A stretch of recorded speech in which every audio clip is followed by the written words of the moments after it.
നമസ്കാരം, മറ്റു മാറ്റിനിയിലേക്ക് സ്വാഗതം. മലയാളികൾക്ക് ഏറെ പ്രിയപ്പെട്ട നടനാണ് ബാല.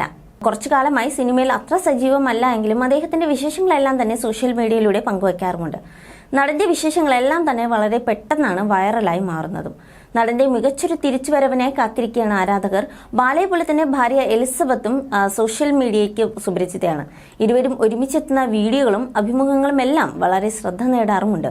ഗായിക അമൃത സുരേഷുമായി വേർപിരിഞ്ഞതിന് പിന്നാലെയായിരുന്നു ഡോക്ടർ ആയ എലിസബത്തിനെ ബാല വിവാഹം കഴിച്ചത്.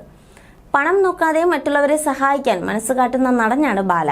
അശരണരും രോഗബാധിതരുമായ പലർക്കും ബാലയുടെ വീട്ടിൽ എപ്പോൾ വേണമെങ്കിലും കയറിച്ചെല്ലാമെന്ന സ്ഥിതിവിശേഷമുണ്ട്. ബാല പലപ്പോഴും സ്വന്തം കാര്യങ്ങൾക്കായി ചിലവിടാൻ വെച്ചേക്കുന്ന പണം പോലും ആവശ്യക്കാർക്കായി വലിപ്പച്ചെറുപ്പം നോക്കാതെ ചിലവഴിക്കാറുമുണ്ട്. ഇപ്പോൾ ബാലയുടെ വീട്ടിലേക്ക് ഒരു ചെറിയ ആഡംബരം കടന്നു വന്നിരിക്കുകയാണ്. ഇക്കഴിഞ്ഞ ഒക്ടോബർ മാസം ബാല ഒരു പുതിയ കാർ വാങ്ങിയ വിവരം വാർത്തയായിരുന്നു. ഇതിന്റെ വില എത്രയാണെന്നോ ഏത് ബ്രാൻഡെന്നോ തുടങ്ങിയ വിവരങ്ങൾ ബാല പുറത്തുവിട്ടിട്ടില്ല. ഈ കാർ വാങ്ങുമ്പോൾ ബാലയുടെ ഒപ്പം ഭാര്യ എലിസബത്ത് ഉദയൻ ഉണ്ടായിരുന്നില്ല എന്ന കാര്യം ആരാധകർ ശ്രദ്ധിച്ചിരുന്നു. പുതിയ അതിഥി ഇപ്പോൾ ബാലയുടെ വീടിന് പുറത്തല്ല, അകത്താണുള്ളത്.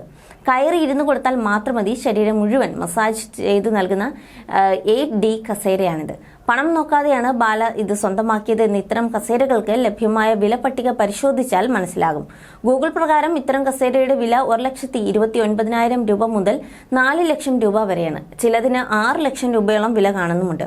നിർദ്ദേശങ്ങൾ നൽകാൻ കസേരയോട് ചേർന്ന് ഒരു സ്ക്രീൻ കൂടിയുണ്ട്. ഇതിൽ കയറിയിരുന്ന് നിർദ്ദേശങ്ങൾ നൽകി കസേര പ്രവർത്തനക്ഷമമാക്കുന്ന ബാലയെ വീഡിയോയിൽ കാണാം. എന്തെല്ലാം ഉണ്ടെങ്കിലും എലിസബത്ത് ബാലയുടെ കൂടെ ഇല്ലാതെ പോയ വിഷമം പലരും ചൂണ്ടിക്കാട്ടുന്നുണ്ട്. ചിലർ എലിസബത്തിനൊപ്പം കൂട്ടാത്തതിൽ ബാലയോടുള്ള പരിഭവവും മറച്ചുവെച്ചിട്ടില്ല. പിരിഞ്ഞു എന്ന് ചോദിക്കുന്നവർക്ക് തക്കതായ മറുപടിയും എലിസബത്ത് നൽകിയിരുന്നു. ഇന്നും ഞാൻ ബാലയുടെ ഭാര്യയാണെന്നും അക്കാര്യത്തിൽ സംശയമുണ്ടോ എന്നുമാണ് എലിസബത്ത് ചോദിച്ചത്.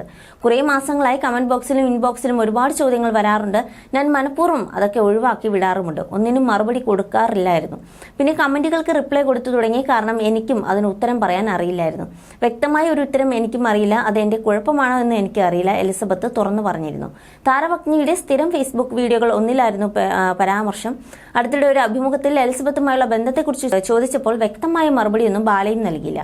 ഇപ്പോൾ എന്റെ കൂടെ ഇല്ലെന്ന് മാത്രമേ പറയാൻ സാധിക്കുന്നു എന്നാണ് ബാല പറഞ്ഞത്. എലിസബത്തിനെ ആരുമായും താരതമ്യപ്പെടുത്തരുത്. ഞാൻ ഒരു അഭിമുഖത്തിലും എലിസബത്തിനെ കുറിച്ച് പറഞ്ഞിട്ടില്ല. ഒരേ ഒരു വാക്ക് ഇപ്പോൾ പറയാം. എലിസബത്തിനെ കുറിച്ച് ഞാൻ പറയുകയാണെങ്കിൽ എലിസബത്ത് തങ്കമാണ്, പ്യുവർ ക്യാരക്ടറാണ്. ഇപ്പോൾ എന്റെ കൂടെയില്ല, ഞാനും അവളുടെ കൂടെയില്ല. എല്ലാം വിധി. അവളുടെ ഒരു ക്യാരക്ടറുള്ള മറ്റൊരു പെണ്ണിനെ ഞാൻ കണ്ടിട്ടില്ല. അവൾ സ്വർണ്ണമാണ്. ഇതിന്റെ മുകളിൽ ഒന്നും ചോദിക്കരുത്.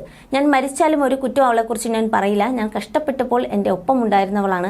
എലിസബത്ത് എപ്പോഴും ഹാപ്പി ആയിരിക്കണം എന്നാണ് ബാല എലിസബത്തിനെ കുറിച്ച് സംസാരിച്ച് പറഞ്ഞത്. You're watching me on metromatney.com. metromatney.com. metromatney.com. Subscribe for more videos. Subscribe for more videos. Subscribe here for more videos. Subscribe now. Thank you.